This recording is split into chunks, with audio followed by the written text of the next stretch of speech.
Hello, কোথায় তুমি? কই তুমি? কই তুমি? কোথায় তুমি জিজ্ঞেস করতেছি। ও আবার কি? বাসায়। বাসায় কখন আসছো? বাসায় কখন আসছো? বাসায় কখন আসছো জিজ্ঞেস করতেছে। কান কি বয়রা নাকি তোমার? রাতে আসছে। রাতে আসছো মানে এখন কয়টা বাজতেছে? কি বাজতেছে? রাত এখন কয়টা বাজতেছে? এখন টাইম কত হয়েছে? বাসার মধ্যে ঘড়ি নাই? চোখটা খুলে ঘড়িটা দেখ না, এখন কয়টা বাজতেছে? কি আড়াইটা। আড়াইটা বাজতেছে? তুই যে রাতের বেলা বাসায় আসছোস, এখন যে আড়াইটা বাজতেছে, একটা কল দিছো তুমি আমাকে? আমি যে কল দিছি, কয়টা কল দিছি মোবাইলে? আমি কয়টা কল দিছি? আমি কি জিজ্ঞেস করতেছে, তুমি করে কি ভাই ঘুমাচ্ছি যে। কি এরকম করতেছো কেন? কি বলো?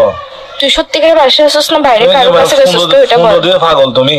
তুমি পাগল যে লাগাইছে। আমি প্রশ্ন করতেছি, প্রশ্ন আনসার না দিবা? রাতে বেলা বাসায় আসছো, সারাদিন ডং ডং, বাইরে বাইরে ঘরে এসে ঘুম যাবা। তো আমি কে? আমার কি কাজ কি তোমার জীবনের মধ্যে যদি সময় দিতে না পারো? বাইরে থাকলে আমি বন্ধুদের সাথে আসছি, কথা বলতে পারবো না, এরকম করো স্যার। বাসায় আসার পর ঘুম যাস, কি শুরু করছিস তুই? কি কি? আমি কিছু জিজ্ঞেস করতেছি, আমি কে তোমার? আমি কে? কি আমি কি? আমি কে তোমার?